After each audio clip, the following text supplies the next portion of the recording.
Hey guys, what's up? Welcome back to the channel. It's Cynicalex, and today we're going to be looking at Raged Out Loki, Agent of Asgard, with my near max build. So I want to talk about it first before we jump into some content against Cull Obsidian and Null World Boss and some DRX. We're going to sprinkle some of that in. So I went ahead and I amplified more of his Uru slots, and then I just played around with the Uru, gave him one Odin's Blessing, and sort of maxed him out in the way that he needed to be maxed out. Basically, at this point, if you take a look at my details page, I've got all of the relevant stats maxed for CTP of Rage, crit damage and dodge, crit rate and dodge, also crit damage and ignore defense and cooldown. The only thing is he's missing about 4.5% attack speed. The attack speed is actually important. Now, I don't have that much attack speed on my cards, so that's really where crafting is going to be helping me in the near future, but these stats are very good. Really, the only thing that Loki is going to be missing, no matter what kind of build you give him. I mean, I have a stage 9 Power of Angry Hulk. I could go for stage 12 to give him a 40% increase instead of a 30%. That will help, but it's not going to do, it's not going to double his damage. But we do have a Rage here. We do have a Mythic Uniform. Really, the big thing is just getting more energy attack. So if I had more crit damage on my cards, I could re-roll this uniform option to all attack, and that's going to give me 600 flat all attack, which is going to give me a couple thousand extra energy attack here once you calculate all the percentages. But really, just pumping up that energy attack number, that 38,800, that's really what's going to amplify Loki's damage and push your Loki beyond, because it's pretty easy to cap his stats with all of the available options that you have for his gear and his setup and his uniform and stuff like that. So I think he's just being held back at this point by the fact that I'm not going to give him more Odin's Blessings, and I don't have more energy. I mean, I have a lot of energy attack on my cards, but of course it could always be higher. We know there's people out there with well over 100% combined all attack and energy attack, whereas I'm still at 81% or 80.6% energy attack. So I mean, it's good. It's really good. I'm not complaining by any means. I side there because my math. But yeah, that's really the only thing that's holding Loki back, is not having as much energy attack as some other characters. And so if you have especially low cards, low energy attack, all attack on your cards, then Loki might feel even more underwhelming if you're rocking like 33,000 energy attack, whereas I'm at 38, and I still feel like he could use a little bit more. But first thing we're going to jump into is the stage 99 of Cull Obsidian, so you can actually do it. Now, kudos to the people in the comments in the last video that I did 2 days ago about Loki, saying that I forgot about Taskmaster. I was talking about Shuri, I was talking about Ghost Panther. You're absolutely right. I completely forgot about Taskmaster, and yes, he does have a CTP of Insight. We're going to use this team up here because for regular world bosses, for non-Cull world bosses, you have access to all tier 2 characters, so I can use Enchantress and Taskmaster, and all defense down is King. So having this debuff is going to allow me to apply my -70 all defense down on the tier 3. I'm going to apply that up to -98. So that's really where the juicy damage is going to come in. The damage is going to look really bad. We're going to use these strikers here, mostly damaged. Rachel's just adding a little bit of crowd control. The damage is going to look really bad until the tier 3 pops, then it's going to look really good. But like Cable, like Black Bolt, like a lot of these other characters, he has 2 different types of all defense down. He's got the -55%, I believe, or yeah, I think -55 on his 5th skill, 4th skill. One of his skills has fifth skill has -55, and then his tier 3 has -70. So you actually need to skip the regular rotation we're going to do here. You're going to have to skip the 5th skill on the 2nd rotation. You can't actually cancel it, because even if you cancel it, it does damage. So here we're going to do the 6 here, and then we're going to go into 5, 4, and then 3, and then we're going to do 5 after we've already seen the 6 apply. That's really important. The 6 doesn't apply the all defense down right away, so you absolutely have to wait. But you can see here the damage is quite good. But now we're going to check and see that we've stacked up the wrong kind of all defense down, so we're going to have to wait. Okay, he's going to cleanse it, which is actually helpful to us. You can actually use Cull Obsidian's cleanse against him. We're going to drop the 6, go into 3, go into 4, and then we're going to pop 5 after. Again, it has to be after those pillars have started with their sort of pools, because those pools are going to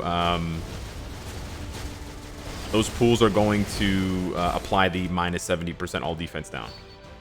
So here we're going to pop 6, go into 3 for the buff, 4, 2, and then now we can pop 5, and we can see the gorgeous damage of that with the -98% all defense down. Loki actually hits pretty hard. So yeah, you just got to be a little bit careful. Okay, there we applied the wrong all defense down. You can see it's -56. So we just have to wait another 5 seconds for that to go away. Or if Cull Obsidian wants to be a nice guy and he wants to cleanse for us. Okay, he's not going to cleanse. So we're going to do 6, 3, and then we're going to do 5, and then 2. And yeah, the burst damage is like about 2 bars. Sometimes it's a little bit less depending on the targeting. The good thing about Cull Obsidian is he actually doesn't move around that much. I know he usually doesn't move around a lot, but you know, in these fights, he actually doesn't move around that much. His arena is kind of small compared to some other world bosses like Proxima. And so he actually stands in the tier 3 skill. And that's going to be something that you're going to need to practice against Null with Loki. You need to set up the tier 3 skill so that Null stays inside of it. Because if he doesn't stay inside the tier 3 skill, you lose a ton of damage. So here we're just going to pop the 6, 4, 3, 2. See, yeah, he actually ran out of it there. He might actually still be in it. I can't 100% tell. But yeah, I don't. You know what? I don't think he's in it. Absolute tragedy here. I actually could have done the tier 3 again. I kind of messed up there. Oh, don't die. Ah, he died. Okay, so we got a little bit unlucky getting frozen there, but I think we're going to be able to put out a ton of damage here and really highlight the tricky but enjoyable aspect of playing with Loki. Now, this rotation is a little bit hectic, and I am using the second skill a lot defensively to protect myself because in between here we've had a few more deaths than maybe we would have wanted. But one cool thing that I have found that works really well with Loki is that his you can actually use his 5th skill defensive, or not defensively, sorry. You can use his 5th skill to fill up the cup for the all defense down once you've applied it with the 6th skill. So here we get a little bit unlucky, and he actually just runs right out of the there. Well, there he goes. He runs back into the 6th skill circle, but then he cleanses himself. But anyways, once you see the pillars on the 6th skill apply all defense down, you can then use 5 and get the cup to get filled up a lot faster. So we just need to make sure we don't die here, and then we're gonna just pop the 6, go into 3, go into 2, then go into 5. And of course he iframes again, but you'll sort of get what I'm saying as we pull this off again here. Gonna use the 2nd skill a little bit more defensively. He got charmed, which was kind of nice. But yeah, we're gonna use 2 a little bit defensively until we can pop the 6. We're gonna pop the 6. It doesn't really matter when you pop the 6, to be honest, as long as Charlie boy here. Nope.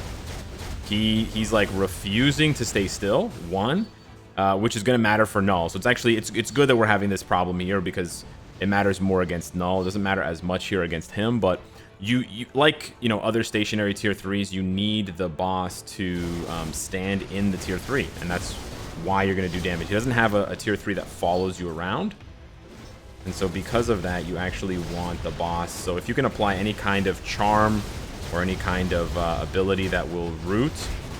But I think we got him here because he's going to stand in there, and still no. Wow. Super unlucky here. He keeps wiggling free of the tier 3 skill, and he keeps we're going to pop 5, and actually it's not going to apply all defense. It might actually apply all defense now. We should be fine. There we go. He keeps wiggling. Man, he kept moving out of the tier 3, and he kept applying the Purify. But basically, once the pillars have applied the very first burst of the all defense down with the 6th skill, then you can jump in and use the 5th skill, and it will fill the cup really fast. So you can actually increase your damage by holding back on 5, and then doing 6, and then 3, and then 5 to then fill the cup. So it's actually a pretty different, not wonky, it's a completely different rotation than what I would do for, let's say, ABX, because you're holding back 5 rather than using it to initiate your proc. Completely different than what I would do against Null as well. Null is a whole different bag of tricks here, but it's fun because you basically have 3 different playstyles with Loki. You have Loki in ABX, you have Loki in World Boss, regular World Boss Ultimate, and then you have World Boss Null. This, I think, Stage 7 is probably the highest stage that Loki can go to with the current build that I have and my cards. I'm going to be using the maximum possible leadership and support here with Valkyrie and Cyclops. And then I'm going to be using all damage strikers except Venom. He absolutely needs the heal, but let's jump into the fight. This is definitely a tough fight, but this is definitely one that Loki can do. And I just have to sort of stay patient. You have to stay a bit patient with Loki. And then pop that tier 3 as soon as you can, because the tier 3 is when the noise really starts to happen. Now, this stage 7 in particular is a bit more annoying than usual because Loki not having a heal is pretty bad against these toxic puddles. The other thing that I've figured out by playing Loki is that his tier 3 does not stop him from getting paralyzed by the Null Clintar cage.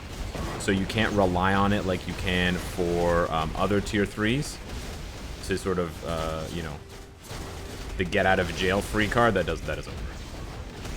So the only result you have that may work is the co-op skill, which I actually used to dodge the first cage. But yeah, no setup. Look at that damage though, so good. No setup of the nice. No setup of the 6 skill will help you dodge the cage. You have to be so careful of those poison clouds because they do massive amounts of damage. And yeah, Loki has no heal. But look at that damage there. Comes in waves, and those waves are going to be really important in the second phase. Oh, those waves in the second phase. You got to pay very close attention. You got to, honestly, that's funny that Loki kind of plays a little bit like a trickster against Null. I sort of feel like I'm pulling off some moves. So we're actually doing pretty well right now. This is around my fastest time, but you sort of feel like you're pulling some moves off against Null because you actually want to pop the tier 3 skill when Null is going into his actually, you know what? We're not going to do it here. I'll show you what I mean, but we're basically going to wait. Unlike other characters, we're going to wait until Null has decided where he's going to land, i.e. there. And then we're going to pop our tier 3, and then we're going to run away. And look at all the damage. Look at the damage. Look at the damage. So completely different than other tier 3s, completely different than other setup. You actually want to pop the tier 3 when Null is stationary, and then just leave him alone with it. Leave him alone with it, and you will do amazing damage, because it just keeps popping and popping and popping. And the damage on the tier 3 skill itself... Oh, got to switch there. Loki was caught in a skill. Sorry about that. I'm going to pop Valkyrie's Awakening here just to do a little bit of damage that I would have been doing with Loki had I not switched away. It's not a ton of damage. It's about a bar of damage. We'll give Loki a little bit the benefit of the doubt that he would have wanted Valkyrie to do that damage. We're going to stay away from him when he tries to remove buffs. It's a shame that I can't. See, if I hadn't switched away, if I hadn't switched to Valkyrie, I would have been able to do the same thing here where I popped his tier 3. I don't think his tier 3 has iframe ignore. So you want to be a little bit careful not to pop it too preemptively. But look at this damage. Really solid damage. And basically, in the meantime, I can just go around collecting heals from Venom while he's cranking out the hits. Oh, there's some heals over there. So this is actually my best run thus far, which is really nice. Yeah, this is my best run. Full health Loki. I don't have the tier 3 charged up, but yeah. So it's a really fun fight. It's very different than any of the other tier 3s or awakened characters that I play with because you want to lay down the tier 3 and then just get out of there. It has a bit of a Gambit vibe to it, but even Gambit is different. So we're gonna do 5 here, and then we're going to pop the tier 3, and then we're gonna pop the 4, and then we're just gonna leave. We're legit just gonna leave. And look at this. The damage keeps popping. The damage keeps popping. It's a little bit worse because my rage, but look at the damage. So good. It feels like you're cheating because the damage is just so nice. Now we actually want to slow down here a little bit because I want to build my tier 3 and I want to be at full health or near full health. Oh, this is perfect. Just give him a little love tap. This is perfect. This is perfect. So you're near full health or at full health, and then we're going to do the same thing that we do with Doctor Strange here. As soon as he lands, we're going to pop the tier 3. Then as soon as I can target him, I do 3, 5, and then 4, and then I run away. And it's the same thing, and look at the damage. Yeah. Oh, baby. Loki's just killing it, bro. Down to 3 bars. So juice. Absolutely juice. And then look at this. We have the tier 3 back again. Hello, surprise. I don't have to worry about all defense down or any of that goofy stuff here. Okay, the damage is a little bit sus. Where did his rage proc go? You got to be kidding me. Holy cow, Loki giving me a heart attack almost not triggering your rage proc. So maybe he could do stage 8. That run went really well until that last part there. We had a little bit of a major malfunction there, But man, it's fun. It's very, very fun. I honestly, that was my first try. I know I cut, but that was my first try playing stage 7, and I had practiced it maybe like 5 times off stream. I had to practice this one more, and I had to cut about 6 tries where I died towards the end of the first half against Cull because he would just one-shot me. So having to worry about all defense down with a character like Loki, and it's very similar to how I felt about Black Bolt when he came out in September, and you can go back and watch those videos. It just felt so annoying having to babysit different skills with different all defense downs, and like, oh, I have to skip the 4th skill, or I have to instant cancel it. Oh, I can't do the 6th skill now because it's the wrong all defense down and it's not going to stack up properly, and blah blah blah blah blah. Like, it's just annoying, man. So honestly, even though Null is harder, it's more fun for me because I don't have to worry about that stuff. I don't have to babysit his cooldowns and babysit which skill applied what effect. There's no skills to apply. There's just damage, doing as much damage as you can, finding the most creative way to deal damage. And it turns out Null has predictable attacks where he just stands there like a goofball, and Loki's like, yo, you want to stand like a goofball? I'm gonna take advantage of that, and I'm gonna play you the ultimate trick. That's his tier 3, right? A trick of fate. I'm gonna play you the ultimate trick of fate, and I'm gonna defeat you and defend this planet. So yeah, I think Loki is better against Null than he is against Cull Obsidian, and he can do stage 99 Cull Obsidian. But anyways, I digress. That's just how I feel about it. So yeah, thank you so much for watching. Let me know what you think down below in the comments. I'm, again, impressed with Loki, happy, and finding fun ways to use him. And I'll see you in the next one. Take care.